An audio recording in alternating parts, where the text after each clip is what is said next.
Joe Tilley's Great Canadian Sports Show is brought to you by DKI Canada. Across the street, across the country. I'm at El Tigre Golf Course, Nuevo Vallarta, Mexico, and look at that sunrise. Isn't that beautiful? I ran into PGA veteran, Champions Tour veteran, longtime NBC broadcaster, Peter Jacobsen. He's here getting treatment for numerous ailments at Renue Medical Centre. He wants to get out on the golf course again, and he has some wonderful stories. Joe Tilley's Great Canadian Sports Show coming up.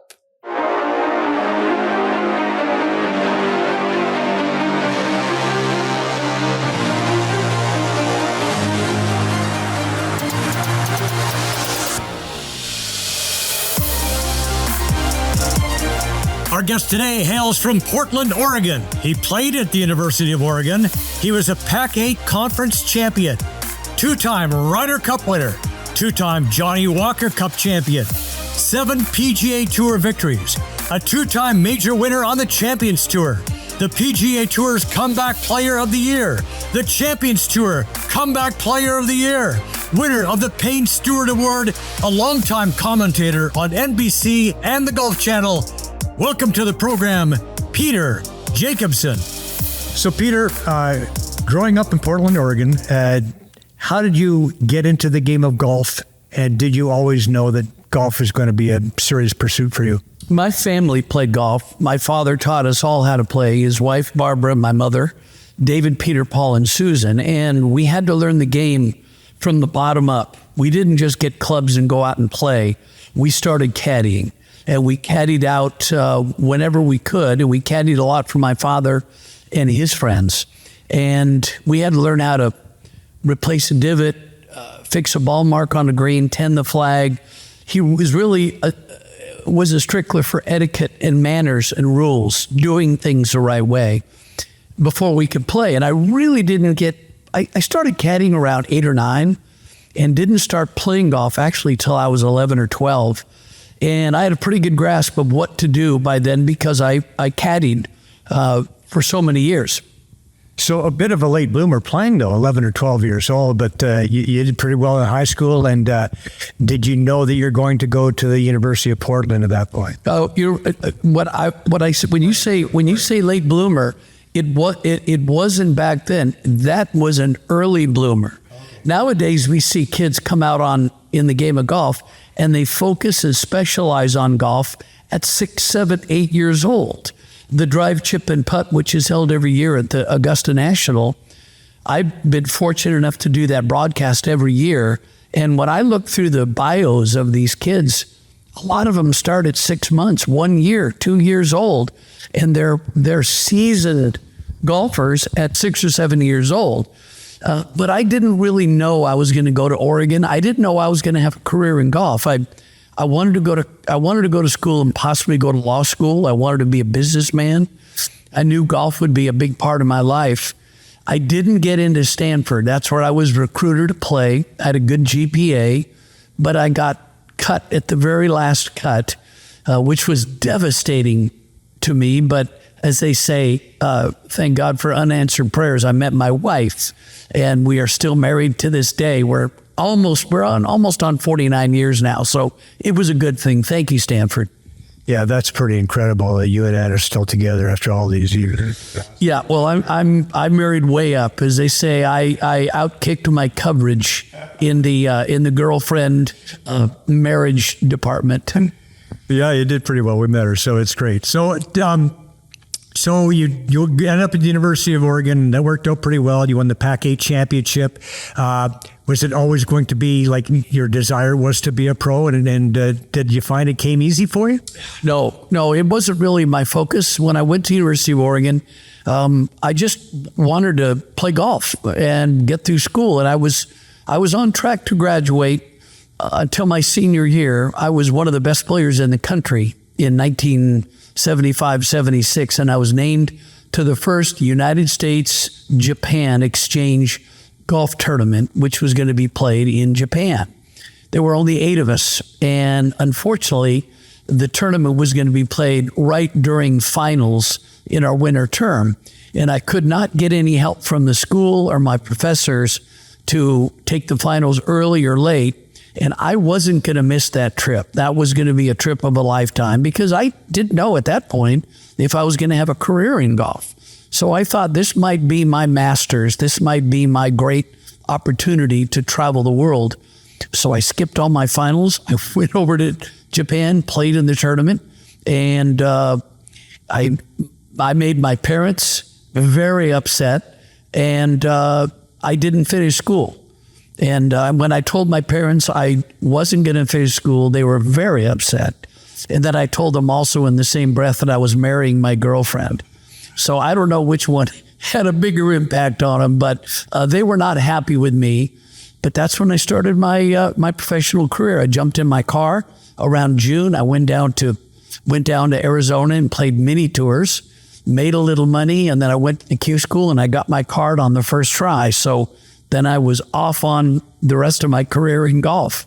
Certainly no regrets there. It worked out pretty well, didn't it? No regrets. I've always tried to do things with intention and not have any regrets. Any decision I made, and I think we make in life, you've got to go into it with the best intentions and looking for the best outcome.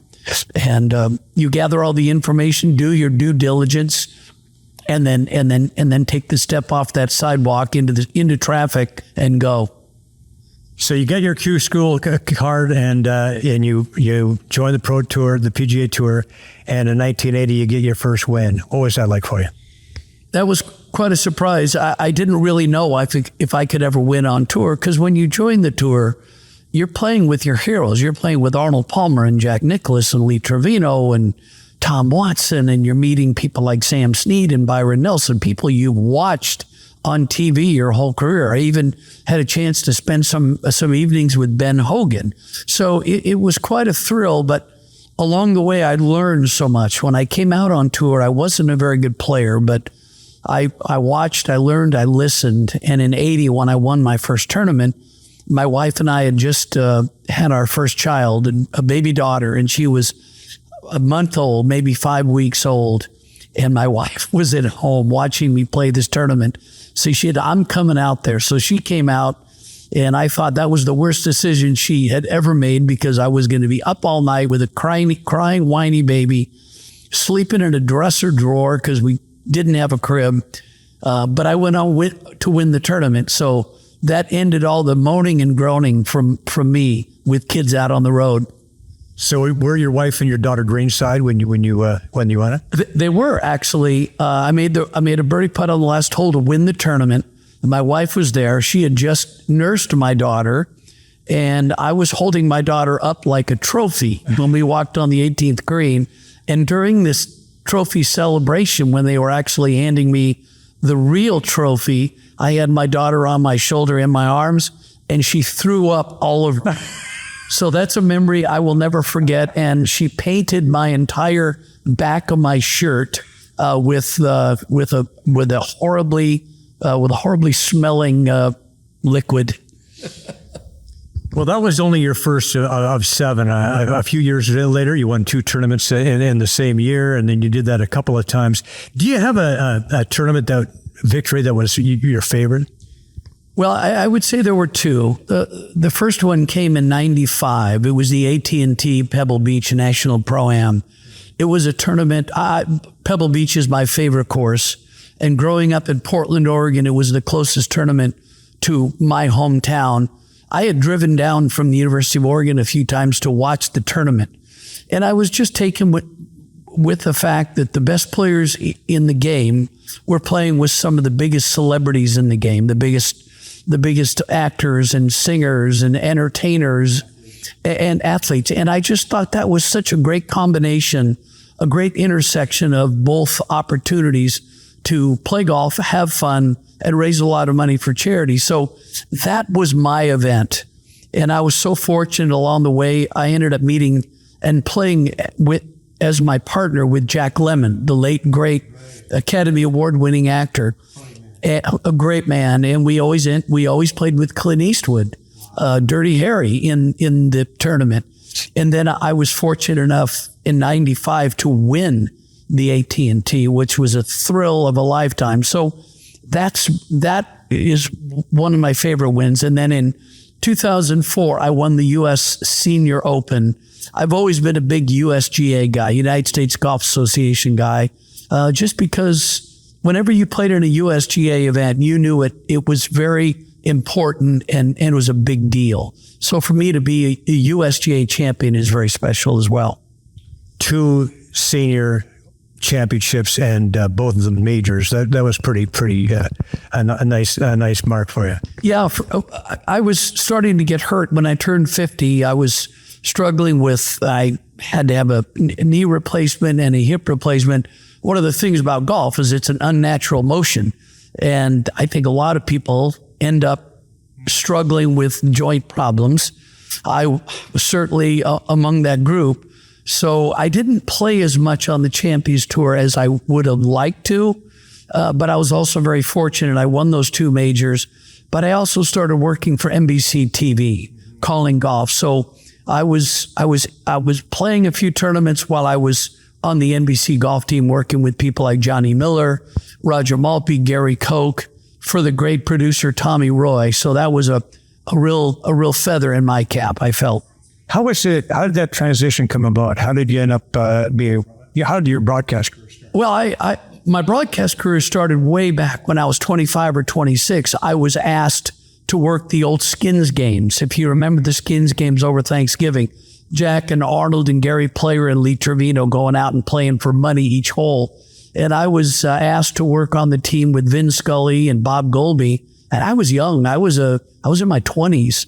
And I would walk out and interview the players when they won a skin. So I'd been doing TV for a long time, but I got a call from Tommy Roy with NBC Sports, and he said, "Look, I know you're getting older. You look like you're spending time in the clinics, so maybe think about doing some TV someday." So I took him up on that, and I've been doing that, now for almost 20 years.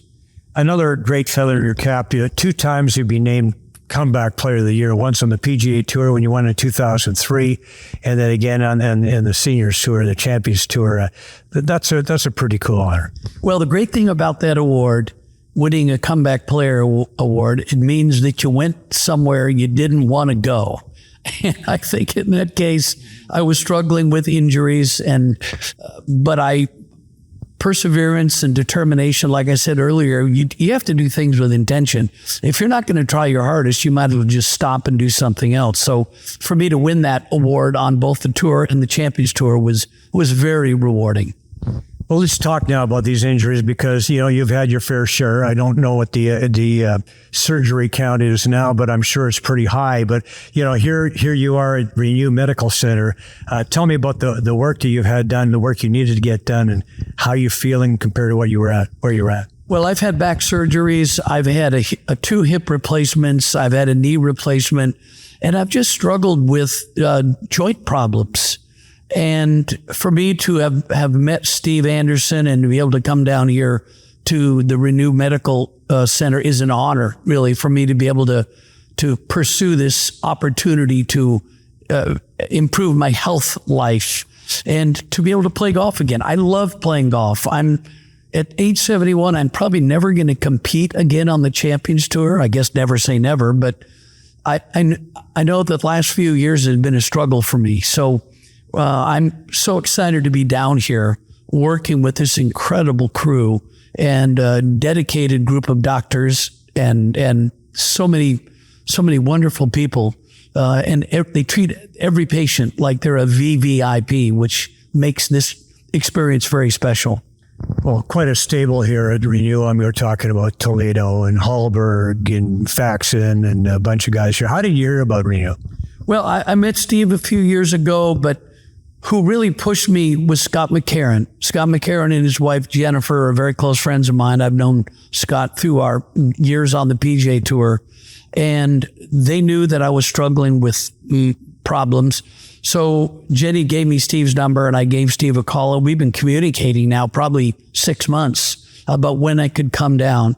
And my schedule changes, television schedule changes, but I finally made it down this week, and I'm so glad I did. Are you expecting miracles, or what kind of expectations do you have coming into this? Well, the one thing that I really appreciate about the doctors and the staff here is they're real. They're realists. They have given me the gift of patience, I think I would say. Nothing happens overnight. Nothing ever happens overnight. Even if you have surgery, you don't walk out of the hospital the next day and start running wind sprints. And that's what Steve and the doctors have said here. Look, everybody's different. Everybody's going to react differently. Everybody's injury is different. For me, it's my knee and my ankle. For others, it's a shoulder. Others, it's a back. Others, it's some sort of a respiratory situation. So I am patient. I'm going to be patient, and I'm going to take it easy. And I hope things work out perfectly, but this is a shot I'm willing to take. I met you many years ago when you were hosting the Ultimate Golf Championship at Woodbridge. Tell me some of your Canadian stories, if you will. We want to bring in a Canadian angle here. So what do you remember most about your time in Canada? Well, I remember at that event at Altamira, I remember we had worked with the local hockey organization, and on the range every morning when everybody was warming up, pros and amateurs alike, we would put the hockey nets out on the range, and we put goalies out there dressed in complete their goalie gear, and the players would have so much fun hitting line drive 4-irons and 3-irons, and a lot of the goalies were catching the golf balls, and the players to this day that played in that still remind me of that and remember that. Well, it was such a fun, amazing event. And I know you talked about Mo Norman as well. You got a chance to watch Mo hit some balls. What was Mo like, and how good was he? Mo was a real unique individual. Anybody that knows Mo, that met him, that watched him play, know that Mo was maybe a little bit off the beaten track, so to speak. But I really warmed to that. I thought Mo was just a really incredible guy who'd gone through some tough times. So whenever I saw him on the tour, and he came out on tour probably 3-4 times a year, and they're up at that event, I made sure that he was on the range hitting balls. I would go up to him and say, Mo, you want to hit my clubs? Whether Jim Nelford was there or any of the Canadian players would be up there, we would always make sure Mo was out hitting balls and highlighted, because I don't pretend to be Mo Norman. He's such a unique, crazy guy who can hit the ball probably as well as anybody in the game. So Mo would get out there, and he would do these impromptu clinics before and after play. I remember Mo too. Like he hit 10 balls, 5 with the draw, 5 with the fade, and he said, "Go have a look. Those balls are going to be within 5 yards of each other, 280 yards out there," and they were. It was crazy. Yeah, Mo always said everything twice. He said, "Oh, gonna hit this a little bit to the right. Gonna hit this a little bit to the right. Oh, it's easy to do. Easy to do. It's easy for Mo. It's easy for Mo." But he was a really unique character with a huge heart. He was a lovable guy. What would you say is the most memorable thing, craziest thing maybe that ever happened to you, either A, as a golfer, or B, as a commentator? Well, the greatest gift I ever had as a golfer was meeting Arnold Palmer, because Arnold and I met actually my first PGA Tour event, which was the AT&T at Pebble Beach. I cut in front of him in a practice round, and I thought I was going to be admonished and told to get off the course, but he walked right up and said, "Do you mind if we join you?" He knew I cut in front of him. He could have big-timed me, but he brought me in, and we became friends, and we played a lot of rounds of golf together. We partnered together, and I learned a lot of wonderful things from Arnold about how to treat people. That's the one thing that when you're somebody like an Arnold Palmer, people look up to you. And Arnold always had time for everybody. And that made a huge impact on me. But probably the craziest thing that ever happened to me as a professional golfer was in 1985. I was in contention to win the British Open over at Royal St. George's. and I was in the second to last group playing with Tom Kite. And the eventual winner of the Open was behind us. It was Sandy Lyle from England. And we got to the 18th green. We both missed the green, and we were chipping. And as we were getting ready to chip, a naked man ran out onto the 18th green and started running. So what did Peter do when he saw this guy streaking around the 18th green at St. George's? Well, he decided he'd tackle him.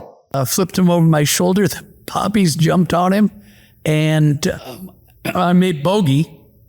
Unfortunately, I hit a bad chip and missed the putt, but I think I got more pictures and notoriety than poor Sandy Lyle, who won the Open and won the Claret Jug, because his picture wasn't on all the newspapers the next morning at Heathrow when we were leaving. It was me with a picture of this guy's bare ass on my shoulder, and me with my eyes closed and my mouth shut, trying to look away from him. But that's probably the craziest thing that's ever happened. Okay, I want to find out one final question. The state of golf today with LIV, the PGA Tour, what do you think is going to happen, and where is golf, and how good a shape is the game in? It's a difficult question to answer, only because we probably don't have enough time, but Obviously, these professional sports organizations, they move in different directions. And when the PGA Tour was confronted with this with this group from the Saudi Arabia and LIV poached a bunch of players, and they took hundreds of millions of dollars to go play LIV. I would never criticize a player for taking a huge amount of money. We see that happen all the time. Players in the NFL or the Major League Baseball or NBA, they take money from other teams to go play for other teams. You can't criticize somebody for that. But right now, I think there's some sort of an agreement to bring those players back, which I think is totally wrong. And it's unfair to players like Rory and Tiger and players that did not take that money. They didn't bail out, and they didn't leave the tour. My opinion is those players that took the money to go to LIV, more than welcome to do that. They knowingly and willingly broke our rules. So in my mind, they have to pay a very severe penalty to come back, not just a wave of your hand and say, yeah, welcome back, come on back. So the game of golf, and the other thing that I'm concerned about is there's way too much money right now being paid to a very few players. The PGA Tour now has these signature events with just a few players in an effort to avoid being LIV. We have become LIV. There's 10 or 12 tournaments that only have 70 players. And then there's other tournaments. I believe the RBC Canadian Open is one where you probably won't see Rory and Tiger and Justin Thomas and Jordan Spieth, because it's not the big, ridiculous money events. It's still really good. So I'm a little concerned that we're starting to create an A tour and a B tour. Rather, back in the day when I started, we all got thrown into the hat and made the best player win. I do believe in a lot of these young kids that play the tour, whether they're from the States, whether they're from Canada, whether they're from anywhere in the world. I do believe these kids are really smart. They're really good. And I think they've got good intentions. I just think that we as the PGA Tour need to do a better job of educating our players as to just what the focus of the game is. The game of golf has always been about supporting the communities where we play, whether that's Toronto, whether that's Vancouver, whether that's Seattle and Los Angeles, Fort Worth, or down in Palm Beach. It's the communities where we play and the charities that we support in those communities. It has never been, nor it ever will be, about any group of players. It's not about Jack. It's not about Arnold. It's not about Tiger or Rory. Players come and players go. And the game of golf always creates new stars. Like Renue, here we are there's always going to be players in the next 10 to 20 years that need to come down to Renue Medical Centre. And the key is to get the awareness out of what can be done for them. PGA Tour has to do a better job of educating these players as to why they exist and why those players are there. Peter, before we let you go, one more question. Tell us about Jake Trout and the Flounders. Well, a lot of these guys on tour, they hunt and fish. I don't hunt, I don't fish. And Payne Stewart didn't hunt or fish. Mark Lai, John Daly, Larry Rinker, a couple other guys. We play music. We play guitar. We play piano, harmonica. So we put together this crazy little band of golfers, and we call it Jake Trout and the Flounders. And they made me be the singer. I can't sing, but nobody else wanted to sing. So they put me in front with a microphone. And we actually did 2 records, professionally produced. We went into studios in LA and down in Tallahassee, Florida. And I'm proud to say it's a great memory now of the late Payne Stewart. But our music is on Spotify. It's on iTunes. If anybody has any interest, just download Jake Trout and the Flounders. What we did is we took famous songs of artists that you know, and I rewrote the lyrics to be golf lyrics. So, for example, Stephen Stills had a song called Love the One You're With. That became Love the One You Whiff. And Glenn Fry wrote a song called Smuggler's Blues for the show Miami Vice. We rewrote it as Struggler's Blues. So it's all golf theme, all golf lyrics. And unfortunately, you have to listen to me sing it. Oh, yeah. I've heard a little bit. Sounded pretty good. Put it this way. I'm like a 12 handicapper in music, but it doesn't matter because it's not my job. That's right. Your other job's pretty good. You're doing a pretty good job with it. Thanks, buddy. Appreciate it. Thank you. In 1992, the best locally owned restoration companies came together with one goal: to make disaster recovery better for Canadians. And to this day, DKI remains one of the only 100% Canadian-owned disaster restoration groups in the market. Fire, flood, or storm damage. When things go wrong, the right help makes all the difference. With the right tools and local expertise, we handle everything from emergency response to full-scale restoration, getting homes and businesses back on track the right way. Because a home is more than 4 walls. A business is more than a building, and recovery is about more than repairs. When you choose DKI, you're choosing a company that's put Canada first since 1992. Locally owned, nationally backed, Canadian through and through. Addiction Rehab Toronto, Toronto's #1 alcohol and drug treatment center, saving lives, reuniting families. The only treatment center in the province to offer medical detox, treatment, sober living, and lifetime aftercare all in one place. Our unique and specialized programs are designed to equip our clients with the tools to successfully lead a life of dignity, respect, and purpose. Let us help save your life or your loved one's life. Call today for more information or to facilitate an intervention. 1-855-787-2424 or visit addictionrehabtoronto.ca. Discover the secret to timeless vitality at Renue Medical Centre in Puerto Vallarta, Mexico. Our specialists unravel the science of aging, tailoring plans to defy its effects. Experience cutting-edge regenerative therapies such as stem cells and exosomes, addressing aging at its core. It's a wonderful spot, and I highly recommend it for whatever you may need, whether you just want to feel better, you want to look better, have basically a quality of life, just to ramp it up a little bit as we age. Liberate yourself from aging-related concerns, where accountability, technology, and passion for regenerative medicine converge. Begin your path to peak health and wellness with us. Schedule your appointment today at renewpv.com and elevate your quality of life.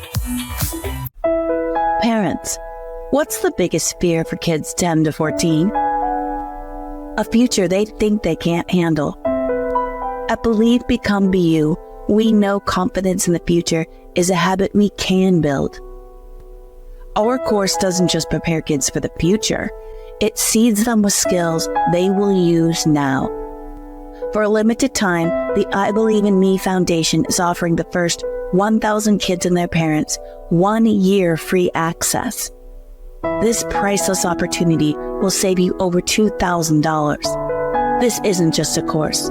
It's a journey in developing life-enhancing skills that will grow with your child, fostering gritty minds, creative futures, and better bonds. Get signed up now at believebecomebu.com. That's believebecomebu.com. And we want to thank all the folks who make this show possible. These are friends, trusted business associates, and all-round great people. We highly recommend you all. Thank you for your support of Canadian sports. A reminder that the show is available on iTunes, Spotify, Breaker, wherever you get your podcast from. Also, check out our previous shows on YouTube. All of our past great shows are on there. Like and subscribe. It's absolutely free. There's clips and shorts. Also, our socials are at Joe Swiss Tilley on Facebook and Spreads, Joe Tilley's Great Canadian Sports Show on YouTube and Facebook. Once again, thank you to Peter Jacobsen for being on the program. Thank you for watching. We'll see you next time. MNP, a leading Canadian national accounting, tax, and business accounting firm. MNP proudly serves and responds to the need of their clients in the private, public, and nonprofit sectors. Through partner-led engagements, MNP provides a collaborative, cost-effective approach to do business and personal strategies to help people and organizations to succeed across the country and around the world. With local offices in Oshawa, Mississauga, Burlington, and more, their team is here to support you. Visit mnp.ca today to learn more. Brian Gribben Insurance Planning, helping you solidify your financial future. At BGIP, what we do that's unique in the marketplace is we show people how to spend and enjoy their money in their early years of retirement without the fear of running out. Also, we're able to do this without you having to change financial advisors. Please look us up at bgip.ca today, and let's book a 30-minute phone call to see how we can bring value to you and your family in your planning. Call Brian today for all your retirement needs. We did. 905-686-5678.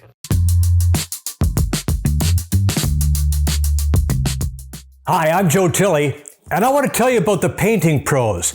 Patrick and his crew recently came into my home and they painted the walls. They added some color. It's fantastic. And I can't be more satisfied with the work they did. That crew is tremendous. They were professional. They were courteous. They were respectful. And they did a fantastic job. Look at that. Look at that color. I just can't stress enough how satisfied we truly are with Patrick and his crew. For all your painting needs, go with the pros.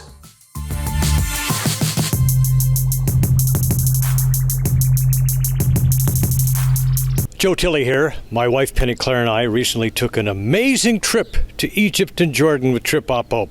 And here are our top 10 must-dos. Another must-do experience is a luxurious cruise down the Nile River. The ship was elegantly furnished with premium facilities, including a spacious lounge and a swimming pool. The cabins were comfortable, well-appointed, offering panoramic views of the Nile River and the surrounding landscape. I would highly recommend that you book your next trip through Trip Oppo. Call them today.